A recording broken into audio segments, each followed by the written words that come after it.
Hadirin jamaah Jumat yang dimuliakan Allah Subhanahu wa taala. Ada kitab judulnya Ar-Risalah Al-Qushairiyah. Nama penulisnya Imam Abul Qasim Abdul Karim Ibnu Hawazin Al-Qushairi. Meninggal di awal abad ke-5 Hijrah. 1000 tahun yang lalu lebih kurang.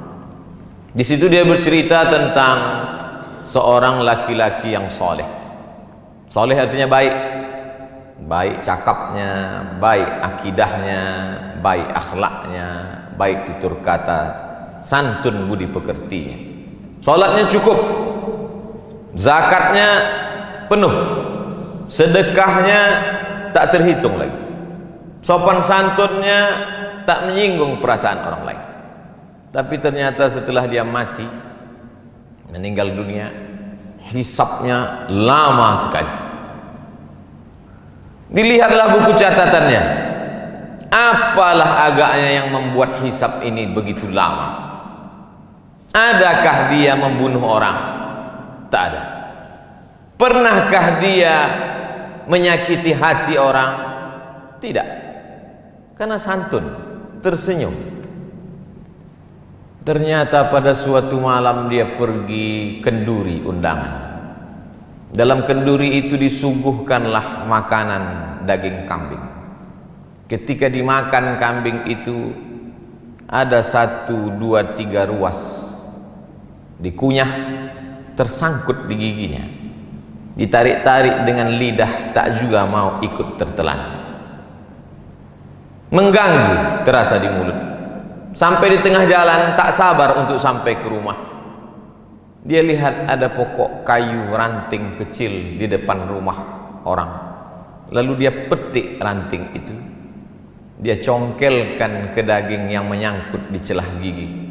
Maka lepaslah beban yang dari tadi mengganggu pikiran, hati dan lidahnya. Setelah itu dia pulang tanpa beban. Ternyata yang membuat hisab itu lama di hadapan Allah Subhanahu wa taala bukan karena tidak bersedekah, bukan karena tak salat, bukan karena tak puasa, tapi ternyata satu ranting yang terambil tanpa izin yang punya pun membuat hisab itu lama. Ketika membaca kisah ini lama saya terduduk dan termenung. Tak pernah saya terpikir memikirkan nasib orang lain, tapi yang terpikir bagaimana agaknya nasib saya, nasib khatib, nasib pribadi di hadapan Allah Subhanahu wa taala. Sudah berapa ranting kayu orang yang tertarik oleh tangan kita dan kita tidak merasa itu berdosa. Agaknya itulah pesan dari sahabat Nabi kepada tabi'in. Sahabat yang hidup dengan Nabi, tabi'in orang setelah sahabat Nabi. Apa kata mereka? Beda kami dengan kamu adalah kami orang yang hidup bersama Nabi Sallallahu Alaihi Wasallam.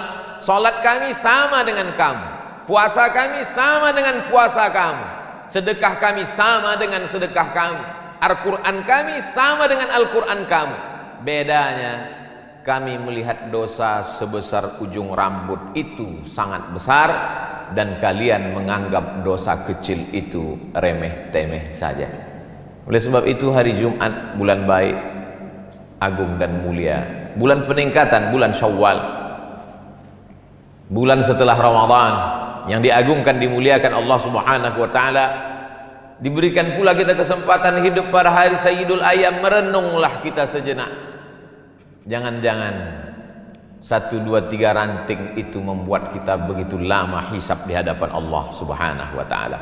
Bagi yang pernah menganiaya orang, minta maaf. Minal aidin wal faizin, mohon maaf zahir dan batin. Bagi yang pernah termakan, minta izin, mudah-mudahan dihalalkannya, tersambung silaturahim.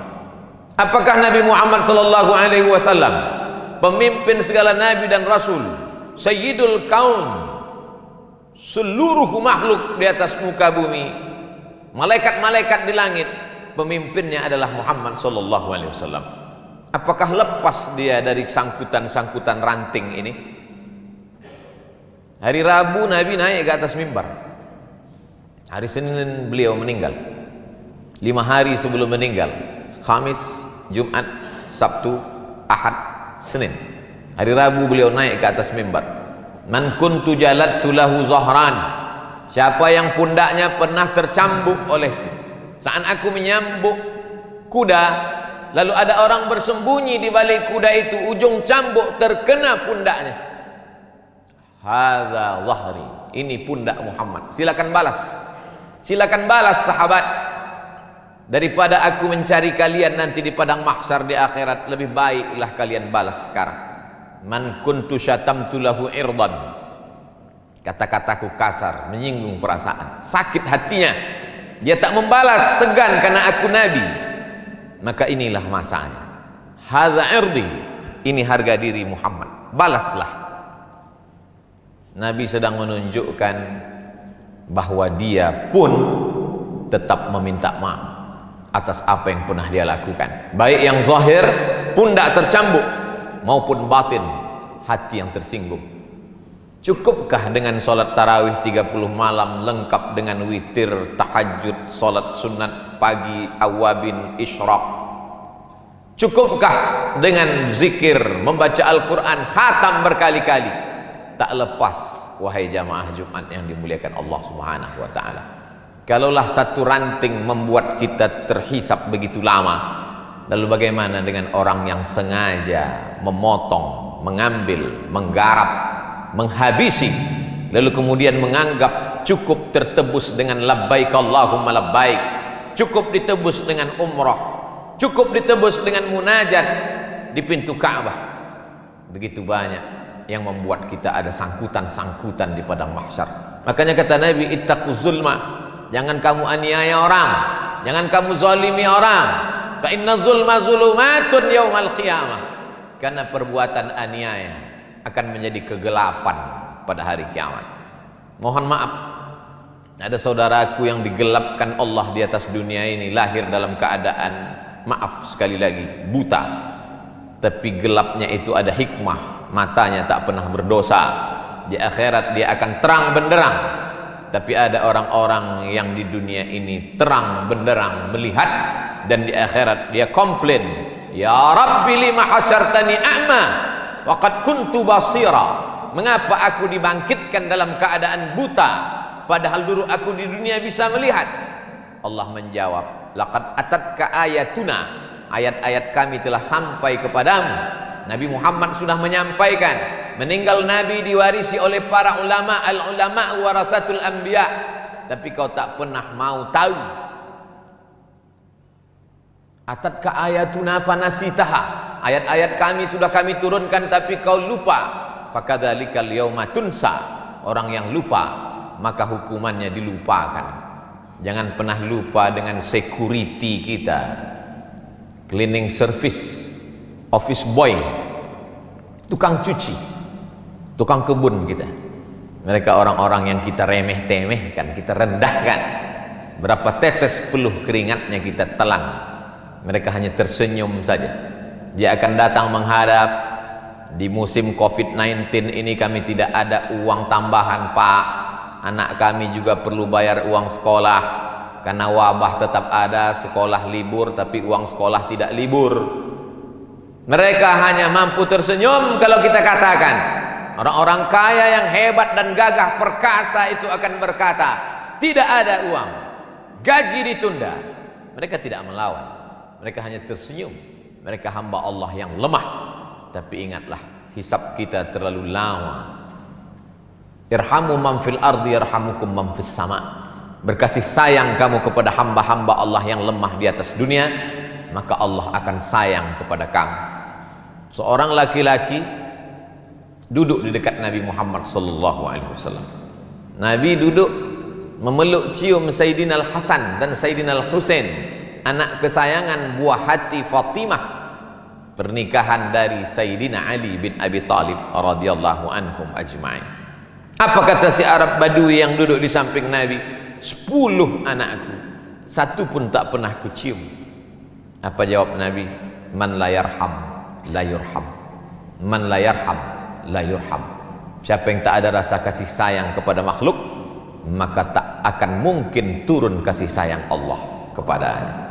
bahwa kita banyak silap, salah dan dosa, ya, jangan putus asa, karena ayat yang pertama dalam Al-Quran, Bismillahirrahmanirrahim, dengan nama Allah Maha Kasih dan Sayang. Kedatangan Nabi Muhammad SAW untuk apa? Wa ma arsalnaka illa rahmatan lil alamin, menjadi rahmat bagi semesta alam. Oleh sebab itu, bagi yang merasa silap, salah, dosa, ranting-ranting kayu, maka itu semua akan terlepas dari hisab kalau kita mau meminta maaf. Dan ciri orang bertakwa adalah wal afina 'anil nas, mau memberi maaf. Tapi ada orang yang angkuh dan sombong, merasa sudah menjadi penghuni surga karena begitu banyak infak, wakaf, zakat dan sedekahnya, lalu kemudian menganggap itu hanya remeh-temeh semata. Maka ingatlah, sesungguhnya tak ada yang bisa menolong kita di hadapan Allah. Yauma yafirrul mar'u min akhih, saudara kandung pun akan lari. Wa ummihi wa abih, mak kandung, ayah kandung pun tak bisa menolong. Wa sahibatihi wa banih, istri dan anak-anak pun tak bisa membantu. Likulli imri'im minhum yauma idzin sya'nun yughnih, karena semua orang sibuk mempertanggungjawabkan segala yang pernah dia lakukan. Termasuk yang akan dipertanggungjawabkan adalah ranting-ranting tadi. Khutbah Jumat sulit untuk ditangkap karena situasi dan kondisi, tapi insya Allah keyword kata kuncinya mudah saja. Pulang jamaah Jumat ke rumah, ingat satu kata, ranting kayu, yang remeh-temeh dan sepele, tapi dapat menyebabkan kita terkena hisab begitu lama. Yang menyampaikan nasihat belum tentu lebih mengamalkan daripada yang mendengarkan. Boleh jadi yang mendengarkan lebih dulu selamat daripada yang menyampaikan. Siapa yang paling mulia di antara kita hari ini? Khatib tidak lebih mulia, imam belum tentu mulia. Inna akramakum indallah, yang paling takut kepada Allah, itulah yang paling mulia. At-taqwa hahuna, takwa itu letaknya di sini, kata Nabi. Bukan pada sorbannya, bukan pada jubahnya, bukan pada titelnya. At-taqwa hahuna, at-taqwa hahuna. Kalau ada rasa takut dalam hati, segera meminta maaf kepada manusia, meminta ampun kepada Allah, mendapatlah dia husnul khatimah. Tapi yang angkuh dan sombong, merasa cukup dengan amal, la yadkhulul jannah, tak masuk surga. Man kana fi qalbihi mithqal habbatin min khardalin min kibrin, ada sombong sebesar biji sawi. Barakallahu li wa lakum fil Qur'anil azim, wa nafa'ani wa iyyakum bima fihi minal ayati wadh-dhikril hakim, wa taqabbala minni wa minkum tilawatahu, innahu huwal ghafurur rahim.